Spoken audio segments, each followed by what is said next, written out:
Daily news updates. Escalating unrest in Los Angeles.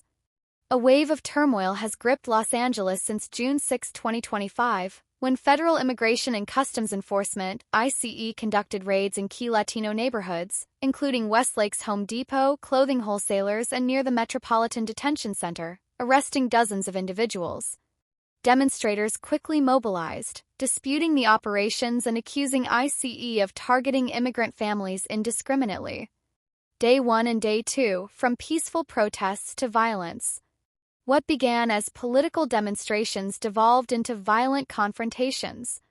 Protesters allegedly hurled rocks and concrete, while law enforcement responded with flashbangs, tear gas, pepper spray, and orders to disperse.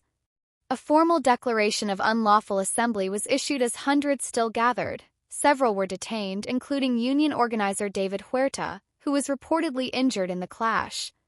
Clashes extended into the areas of Paramount and Compton on June 7, where flashbangs and tear gas were reportedly used, and a vehicle was set on fire. These altercations raised alarm as protesters created street blockades and engaged with federal agents.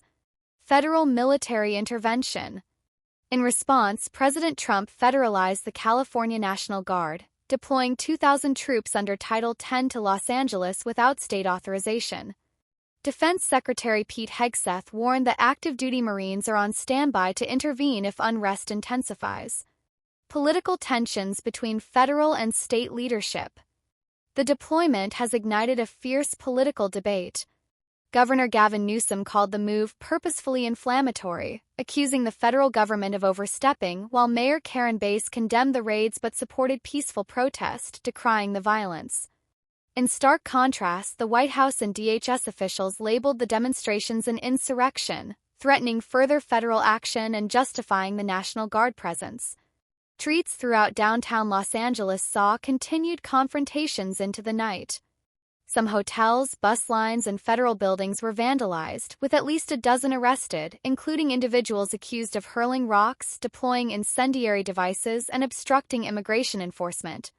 Hundreds of undocumented immigrants, reportedly including gang-affiliated individuals, were detained during the raids. What happens next? Federal stance. Trump's administration insists it will enforce immigration laws vigorously, framing the protests as disorder that must be controlled. State and local response. California leaders and Los Angeles authorities argue local law enforcement teams could manage public order without federal military involvement.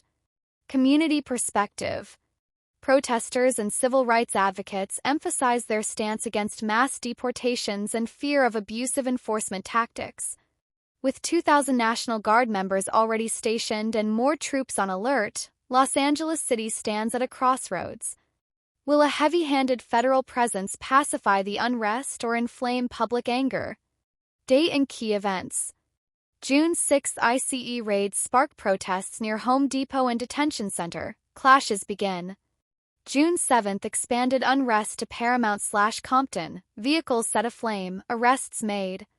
June 7 President orders federal deployment of National Guard. June 8 plus ongoing crowds, arrests, and heightened security presence. Looking ahead. Expect continued clashes, arrests, and legal/political battles. Federal versus state authority issues will be under scrutiny, and the role of civil liberties versus security will remain a flashpoint. With this rooted in the larger national conversation on immigration enforcement, the situation still unfolds dramatically in cities across the U.S. Subscribe to stay updated with the latest news.